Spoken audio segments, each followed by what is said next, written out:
बहुत बहुत स्वागत है आपका अपने चैनल यूट्यूब चैनल से दर्पण में। तो आपको पता है कि आज जो सिलेबस मैं लेके आई हूँ मध्य प्रदेश असिस्टेंट प्रोफेसर का है। और इसके पहले काफी मित्रों ने मुझसे कहा था कि मैम बताएं कि कुछ तो आप बताएं इसके बारे में, कुछ क्लासेस करवाइए। तो चूंकि आपको पता है कि मैं नेट के पाठ्यक्रम के लिए काम कर रही थी, तो मैं इस पर बात नहीं कर पाई। अब हमारे ग्रुप के काफी मित्र हैं जो कि वो ऑलरेडी मध्य प्रदेश नेट का form, Madhya Pradesh assistant professor का फॉर्म फिल किए हुए हैं। और वो सुझाव चाहते हैं, वो कुछ क्लासेस चाहते हैं कि आप सिलेबस पर कुछ तो बोलिए। ठीक है, तो चले अच्छा, मैं 2018 का प्रश्न भी आपको भेजूंगी, दोनों पेपर का भेजूंगी, पेपर 1 पेपर 2 दोनों का भेजूंगी, आप देखिएगा। लेकिन ध्यान रखिएगा 2018 का जब पेपर मैंने सॉल्व किया था, अच्छा मेरे यूट्यूब चैनल पर भी पड़ा है, मध्य प्रदेश असिस्टेंट प्रोफेसर का बहुत पहले मैंने 2021 में मेरे ख्याल से सॉल्व करवाया था। वो यहाँ पे पड़ा है, यदि आप सर्च करेंगे तो आपको मिल भी सकता है। ठीक है, तो हम देख लेते हैं कि यहाँ पे आपको पता है दो पेपर हैं। ठीक है, ये पेपर तो आपको खुद पता है, इसके बारे में अभी बात नहीं करूंगी, मैं सिलेबस के बारे में बात करती हूँ, है ना। सिलेबस में आपको बताती हूँ कि सिलेबस इसका क्या है। और पेपर 1 पेपर 2 दोनों की बात करूंगी। पेपर 1 खैर आप यदि कोई भी अच्छी सी पुस्तक उठा लेते हैं और अच्छे से आप उसको बढ़िया सा नोट्स बना के आप पढ़ लेते हैं, तो भी ये चीजें आपके लिए आसान है। मैं कोशिश करूंगी कुछ इस पर बताने के लिए, क्योंकि मेरे पास ऑलरेडी इसके मेरे नोट्स हैं और इसका नोट्स मैंने उस टाइम बनाया था। कहते हैं ना कि जब प्रभु को कुछ बड़ा देना होता है ना, तो वो छोटी चीजों से आपको हटाते हैं। ठीक है, अभी तो ईश्वर को कुछ बड़ा देना था, इसका नोट्स में दिखाऊं आपको हैरान रह जाएंगे भैया। उसमें मैं कर रही थी तैयारी संविदा शिक्षक वर्ग 1 वर्ग 2 की। ठीक है, साथ में वर्ग 3 की भी। तो जितना भी जीके जीएस मध्य प्रदेश का था ना, पूरा मैंने बढ़िया मोटी मोटी रफ में पूरा लिख डाला। सब लिख के पढ़ा, इतना पढ़ा, उस टाइम पे लगा था कि वर्ग 1 2 आएगा तो मैं उसको छोड़ूंगी नहीं, मतलब उसको तो मैं अचीव करके रहूंगी। और संयोग ऐसा हुआ कि 2018 में आया नोटिफिकेशन, जब आता है तो वहां पे लिखा था कि 3 बच्चे वाले इस आवेदन के पात्र नहीं है। वहीं से मैं एकदम जीरो लेवल पे आ गई थी, पूरा नीचे उठ गई, गिर गई नीचे। और इसके बाद फिर मैंने स्टार्ट किया कि तो वही मैं आपको बोल रही हूँ कि प्रभु को जब कुछ बड़ा देना होता है ना, तो वो कोई ना कोई रास्ता पहले से खोज के रखते हैं, बट हमको पता नहीं होता है। वैसे आपके लिए है, आपको लगता है कि अभी आप कोई जॉब नहीं कर पाए हैं, हो सकता है आपके लिए ये हो। ठीक है, बस थोड़ा सा आपको एफर्ट लगाना है। ठीक है, तो ये आप कोई भी मध्य प्रदेश की कोई सी पुस्तक ले लें, मेरे हिसाब से एल्यूशंट बहुत अच्छी है, मैं उससे पढ़ी थी। अरिहंत भी बहुत अच्छी है इसके लिए। ठीक है, मेरे पास एक किरण प्रकाशन की थी, जो मैं भोपाल में रहते थे, हम वहां से लिए थे, वो मुझे बहुत कमाल की, बहुत ऑथेंटिक लगी थी। मतलब जो यहाँ पे तथ्य दिए हैं ना इसके, तो बहुत अच्छे। बाकी बहुत सारी मार्केट में बुक है, कोई सी भी से आप पढ़ सकते हैं। अब मुद्दे की बात करते हैं कि ये तो चलो जनरल पेपर हो गया। अब आता है हमारा हिंदी का पेपर है, जिसके लिए आप व्याख्याता बनने जा रहे हैं। ठीक है, अब यहाँ से मैं जब इसको गौर से देख रही हूँ, बहुत सारी चीजें मैंने इसकी देखी, तब मैं जाके वीडियो शूट कर रही हूँ। ठीक है, मन नहीं करता कि शूट करूँ, लेकिन मुझे लगता है कि मेरा वीडियो शूट करना, ठीक है, मेरी बातें कहीं ना कहीं आप में वो पावर भरेगा आज, कि नहीं अब मैं इसको जीतूंगी। अब आप लोग को लगेगा कि नहीं अब इसको जीत के रहना है। पेपर जब भी हो, मान के चलो कि अभी 60 दिन आपके पास टाइम है। ठीक है, क्योंकि फिर से विंडो ओपन हुआ है फॉर्म फिल करने का, तो समझ लो कि मार्च के पहले एग्जाम लग नहीं रहा का होगा होगा फरवरी मार्च में पेपर होना है, तब भी 60 दिन आपके पास हैं। बहुत सी चीजें हैं जो आप पढ़े हुए हैं। हिंदी भाषा का उद्भव, अपभ्रंश आप पढ़े हैं, अपभ्रंश का क्षेत्रीय रूप पढ़े हैं। ठीक है, यदि आप नहीं पढ़े तो आप बताना, मुझे बता देना, तो इसकी एक वीडियो में कंटिन्यू भी डालती चली जाऊंगी, यहाँ पे यूट्यूब पे डालती चली जाऊंगी। ठीक है, और हो सकता है इसके बहुत सारे प्रश्नों का मैं एक सेट दे दूंगी मेरे ऐप पर, तो वहां पे जाके आप प्रश्नोत्तरी भी लगा लेना। ठीक है, अब ये हिंदी प्रदेश की उपभाषा, ये सब चीजें आपके लिए बहुत आसान है, ये सब चीजें आपने की है। अब ये वाले ये आपसे ना बने, तो फिर आप नेट निकाले हुए हैं, तब जाके आपने वहां पे फॉर्म फिल किया है ना। खड़ी बोली का साहित्यिक स्वरूप, विकास, सरस्वती और उसके अन्य साहित्यिक पत्रिकाओं की भूमिका। एक बात ध्यान रखना कि शीर्षक बहुत मायने रखता है। शीर्षक मैंने बहुत पहले कहा आपसे, शीर्षक पढ़ के ही बहुत सी चीजें आपके दिमाग में आनी चाहिए। जैसे कि एग्जाम्पल लूं कि कोई पाठ्यक्रम है, पाठ्यक्रम में लगा कविता का नाम नदी है। ठीक है, अब नदी का नाम है, अब नदी, तो नदी नाम सुनते ही उसका स्वरूप आपके मन में आ गया। स्वरूप क्या है? जल है, निरंतर नदी बह रही है ना। नदी रुकती नहीं है। ठीक है, नदी आड़ी टेढ़ी तिरछी ऐसे ऐसे, मतलब कुछ भी आपके मन में पूरा आपने उसको स्मृति पे आपने रख लिया।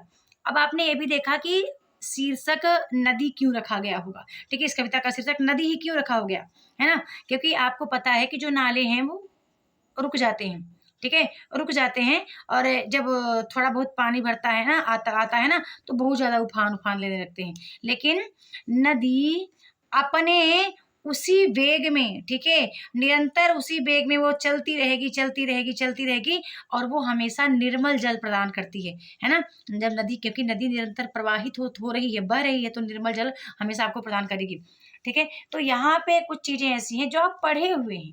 शीर्षक बताने का मेरा एग्जाम्पल था ना कि शीर्षक आपको समझ में आ रहा है ना? जैसे कि हिंदी के प्रचार प्रसार हेतु वही जितनी संस्थाएं हैं, चाहे मेरा चाहे मैं बात करूं प्रार्थना समाज की, चाहे मैं बात करूं रामकृष्ण परमहंस की, चाहे मैं आर्य समाज की बात करूं, चाहे मैं थियोसॉफिकल सोसाइटी की बात करूं, या फिर स्वतंत्रता आंदोलन में हिंदी की क्या भूमिका रही है, ठीक है? देवनागरी को आपने पढ़ा है, देवनागरी के बारे में ज़्यादा नहीं बोलूँगी। हिंदी भाषा का ये विविध रूप भी आपको, ये सब आपके संज्ञान में है, ये पूरी चीज़ें आपके संज्ञान में है। इकाई 3 आपका, इकाई 1, इकाई 2, इकाई 3 हिंदी साहित्य का इतिहास आपको बिल्कुल अच्छे से पता है। पर ध्यान रखना, प्रश्न यहाँ पे उतने सरल तरीके से नहीं आ सकते हैं जितना आपको आसान लग रहा है। लेकिन ध्यान रखिएगा, इसका पेपर 2018 वाला जिसके पास होगा ना, तो उसको भी देखना, लग रहा था मानो पीजीटी का पेपर है, ठीक है? मैं कोशिश करूंगी, मैं ढूंढ लूंगी उस वीडियो को, तो मैं यहाँ पे कम्युनिटी लगा भी दूंगी, ऐप पर लगा दूंगी, सॉरी यहाँ पे वीडियो के डिस्क्रिप्शन में। बाकी ये चीज़ें ये आपके संज्ञान में है, ठीक है? यहाँ से बनने वाला पूरा प्रश्न आप सही कर पाएंगे बंधु। इसके बाद क्या है आपका हिंदी कविता का भक्तिकालीन साहित्य। अब ये यहाँ से आपका जो पाठ्यक्रम है ना, थोड़ा सा, जैसे कुछ चीज़ें तो आसान है, देखिए पहला जो ये आपके लिए आसान है, ठीक है? ये आपके लिए आसान है, पर इसका ऑथेंटिक आपके पास पुस्तक होगा तभी आसान है ना? कोई ऐसे छोटी-मोटी गाइड लेके पढ़ते होंगे तो मुझे नहीं लगता कि एग्जाम निकलेगा। कुछ पहले तो थोड़ा बहुत आचार्य शुक्ल को बढ़िया से पढ़ के रखें। नगेंद्र की पुस्तक भी अच्छी है, बच्चन सिंह की भी अच्छी है पुस्तक, वहाँ से आप पढ़ के रखें। ये कैसे टॉपिक क्या दिया है कि हिंदी कविता का भक्तिकालीन साहित्य। अब यहाँ से आप देखेंगे कि यहाँ से जो अब आता है ना, यहाँ से रचनाओं से कबीर ग्रंथावली, संपादक आचार्य हजारीचंद द्विवेदी, साखी पद संख्या 160 से वही 210 जो आपके नेट के पाठ्यक्रम में है, ठीक है? कबीर, फिर जैसी ग्रंथावली, संपादक आचार्य शुक्ल, नागमती वियोग खंड। अब यहाँ से आपको आपकी पकड़ बढ़िया होनी चाहिए, ठीक है? अरण्य कांड, किष्किंधा कांड, अयोध्या कांड, ठीक है? सुंदर कांड, लंका कांड, उत्तर कांड। अब सब यहाँ पे टाइटल भी दे के रखा है कि यही आई पढ़ना, पूरा नहीं दिया कि उत्तरकांड किष्किंधा कांड पूरा पढ़ लो, केवल वर्षा ऋतु एवं शरद ऋतु का वर्णन ही आपको पढ़ना है। तो ये चीजें हैं। अब इनको आप बढ़िया बखूबी इनका कॉन्सेप्ट पढ़ेंगे तभी होगा, बिना कॉन्सेप्ट पढ़े कोई किसी प्रकार का, अभी तो आप किसी प्रकार का टेस्ट लगाने का कोई मतलब नहीं है भैया, कॉन्सेप्ट नहीं पढ़े रहते ना। मैं ये सलाह नहीं दूंगी कभी भी कि बगैर कॉन्सेप्ट पढ़े आप प्रश्न को टिक मारो, ठीक है? या तो पीछे उत्तर देखो आगे टिक मारो, पीछे उत्तर देखो आगे टिक मारो, इस तरह से ना करें। अभी टाइम है तो बढ़िया से, अभी रीतकाल के आपके लिए आसान है, ये चीज़ें आप ऑलरेडी पढ़े हैं। कहाँ से आपको कठिन लगता है, कुछ ये चीज़ें हैं जो शायद है कि आपके लिए ये चीज़ें जो हैं वो शायद है आपको थोड़ा सा कठिन प्रतीत होता होगा, क्योंकि हो सकता है कि इसका आपके पास पुस्तकें हो ना हो। बाकी लगभग लगे जो ये रीत काव्य है, ठीक है? ये सब चीज़ें आपको तो हर पुस्तक में मिल जाती है। बिहारी के बारे में सभी तथ्य आपको मिल जाते हैं। यहाँ से चीज़ें आपको कुछ कठिन लगेंगी, जैसे कि आपके पास ये सब चीज़ें हैं, हिंदी साहित्य का आधुनिक काव्य जो है ना सभी हैं। जैसे कि हो सकता है कि आपके पास केदारनाथ अग्रवाल का फूल नहीं रंग बोलते हैं कविता ना हो। बाकी तो ये परशुराम की प्रतीक्षा, कुरुक्षेत्र का 7वां सर्ग, ठीक है? राम की शक्ति पूजा, जयशंकर प्रसाद, इन सब चीज़ों को आपने ऑलरेडी पढ़ा है। पर ध्यान रखिएगा, इनका प्रॉपर आपको पंक्तियाँ पढ़नी पड़ेगी भैया।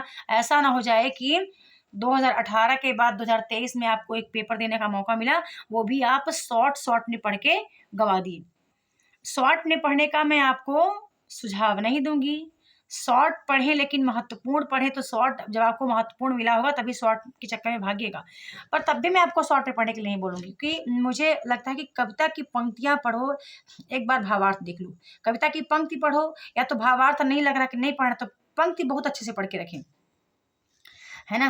और ये तो यहाँ ये सब चीज़ें हैं। अब इसके बाद आप आगे जाते हैं हिंदी साहित्य का आधुनिक काल, गद्य खंड। ये गद्य खंड भी तो आपने इसमें बहुत सारी चीज़ें आपने पढ़ी है ना, कहीं कुछ चीज़ें हैं जो आपके पास ना होंगी पीडीएफ। बाकी मुझे लगता है कि ऐसा कोई चीज़ नहीं जो आपके संज्ञान में न रहा हो। नेट के पाठ्यक्रम में 2-4 रचनाएँ ही हैं जो अलग से आई हैं, ठीक है? तो ये जो वीडियो शूट करने का मतलब है मेरे पास कि इसका बहुत सारा तथ्य मेरे पास ऑलरेडी इसका पड़ा हुआ है। मैं प्रयास करूँगी, तब करूँगी जब आप कमेंट में लिख देंगे कि हाँ मैम आप पढ़ाइए एक बार, आप यूट्यूब पे पढ़ाइए। या मैं देखती हूँ काफ़ी मित्र मेरे को कोर्स के लिए कह रहे थे, तो कोर्स में देखती हूँ, क्योंकि देखो कोर्स लॉन्च करना इतना आसान नहीं है बंधु, ठीक है? कोर्स का मतलब होता है समय देना। और जो ये मैं समय नहीं दे पाती ना, क्योंकि आपको पता है मेरा ग्रुप कोई भी हो, कोई कोर्स मैंने लॉन्च किया, मैंने हमेशा लिखा है कि 24 घंटे सातों दिन यदि आप कोर्स में आ जाते हैं तो आपको कॉल मैसेज अलाउ है, ठीक है? तो ये मैं समय देती हूँ, समय देना, और इतना मुझे नहीं लगता कि मैं इसके लिए समय दे पाऊंगी, पर कुछ चीज़ें मैं पढ़ाने का प्रयास करूंगी, बताने का प्रयास करूंगी। जैसे कि ये चीज़ें हैं ना, एक दिन भी आप लेके बैठो तो एक दिन का इकाई आपका 3 है, एक दिन के लिए इकाई आपका 2 है, एक दिन के लिए इकाई 1 है, क्योंकि आपने लगभग बहुत सारी चीज़ें पढ़ी हुई हैं। इतना करने पर भी आप एग्जाम इसका ना निकालें तो फिर क्या क्या बोलेंगे? जब आपने नेट में बहुत सारी मेहनत की, आपने बहुत मेहनत किया, और अब जब इसको आप अच्छे से नहीं समझ रहे हैं, नहीं परख रहे हैं, इसको नहीं पढ़ रहे हैं, तो फिर आप गलती कर रहे हैं बंधु। आप बढ़िया से फिर 9वां पॉइंट तो पूरे मध्य प्रदेश के बारे में है, ठीक है? मध्य प्रदेश के बारे में जितने भी मध्य प्रदेश के का साहित्य, जितने मध्य प्रदेश के कवि रहे हैं, उन्हीं के संबंध में यहाँ पे पूरी रचनाएँ ऐड हैं। और इसके बाद 10वां में लोक साहित्य और जनजातीय साहित्य। तो हमारे ये भी हमारे मध्य प्रदेश के बारे में ही लोक साहित्य, जनजातीय साहित्य है। अब आप एक छोटा-सा कमेंट करके छोड़ देना कि मैम बिल्कुल आप इसके बारे में आप वीडियो अपलोड करें, तो मैं कर दूँगी। इसके लिए मेरे पास बहुत बार कमेंट आया था, पर मैं नेट के पाठ्यक्रम में, नेट के सिलेबस में इतना ज़्यादा व्यस्त थी कि मेरे पास इतना टाइम नहीं मिला था कि मैं इसका कोई ज़िक्र करूँ इसके बारे में, ठीक है? और आपको पता है कि जब 2021 में एक नोटिफ़िकेशन लॉन्च हुआ था, आया था कि जहाँ पे 686 पद खाली थे हिंदी के लिए। मैंने इसके लिए भी प्रयास किया, मैं इसकी तैयारी स्टार्ट की और काफ़ी टाइम इसको मैंने किया एमपीपीएससी असिस्टेंट प्रोफेसर के लिए। पर जब देखा कि नोटिफ़िकेशन में ऐसा कुछ लिखा था, तो फिर मैंने वहीं से मुँह मोड़ा। मैंने कहा अभी कुछ और बाकी है, ठीक है? ये नहीं, अब ये भी मेरे लिए नहीं है, कुछ तो अभी है जो मेरे को हासिल करना है और जो मुझे मिलेगा, ठीक है? और मैं धैर्यपूर्वक, कभी-कभी तो बहुत ज़्यादा अंदर से नर्वस हो जाती हूँ, थोड़ा-सा दुःख भी प्रतीत होता है कि जो सोचे थे वो मिला नहीं, लेकिन जो नहीं सोचे थे भगवान वो दे रहा है। कहता है ना कि जो मैं सोचूँगी वो नहीं मिलेगा, लेकिन प्रभु कहते हैं ना कि जो तू सोचेगा वो नहीं मिल रहा, लेकिन जो मैं सोचूँ तेरे लिए वो बेहतर सोचूँगी, ठीक है? प्रभु हमारे लिए, राधा रानी हमारे लिए बेहतर सोचेंगी, कृष्णा जी हमारे लिए बेहतर सोचेंगे, ठीक है? हमको लगता है कि हमको नहीं मिल रहा है, हमारे लिए ऐसा क्यों है अपनी किस्मत में, ये नहीं मिला, वो नहीं मिला, लेकिन नहीं, आप कर्म ज़रूर करना और मेहनत करो, आप सफल हो जाएँगे इसमें। मेहनत सही दिशा में करिएगा बंधु, क्योंकि सिलेबस काफ़ी बड़ा है, वैसे नेट जैसा ही समझ लीजिए इसको भी, ठीक है?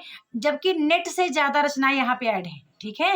नेट से ज़्यादा रचनाएँ यहाँ पे ऐड हैं, क्योंकि वो एक एलिजिबिलिटी क्राइटेरिया आपने निकाली है, और ये तो आप बिल्कुल उस शीर्ष पर पहुँचने वाले हैं जिसके लिए आपने नेट का प्रिपरेशन किया। तो यदि मैं ये कहूँ कि नेट का डबल है, ठीक है? नेट का डबल ही सिलेबस है ना? जितना आपने वहाँ पे मेहनत किया था, उससे थोड़ा-सा और ज़्यादा यहाँ पे आपको मेहनत करने की आवश्यकता है, और बस अच्छे से रिवीजन करने की आवश्यकता है।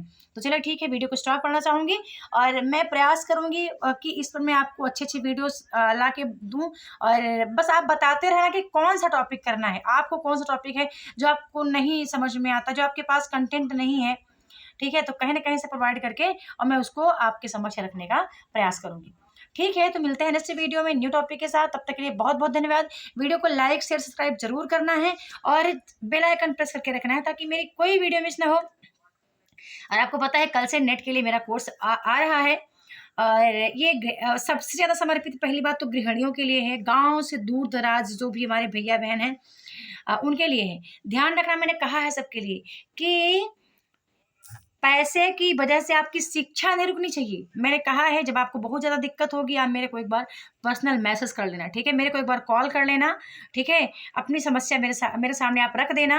मतलब आपको लग रहा है कि नहीं सावित्री मैम के कोर्स में मुझे पढ़ना है, उनके साथ मुझे पढ़ना है, लेकिन आपको ऐसा लग रहा है कि हम किसी वजह से नहीं जा पा रहे कोर्स में, क्या वजह है वो आप एक बार मेरे को व्हाट्सएप करके बता देना, बस, ठीक है? ऐसा बहुत दौर आया कि जहाँ बहुत लोग पढ़े हैं मेरे साथ, और उनकी दुआएँ हमेशा मेरे साथ रही हैं। तो मैं नहीं चाहती कि आप पीछे रह जाएँ। यदि आप जून के लिए बहुत अग्रेसिव हैं, जून एग्ज़ाम निकालने के लिए, तो बिल्कुल आप मेरे को एक छोटा-सा कमेंट बता के करके अपनी समस्या आप रख देना मेरे सामने। ठीक है, चलिए ठीक है, बहुत बहुत धन्यवाद।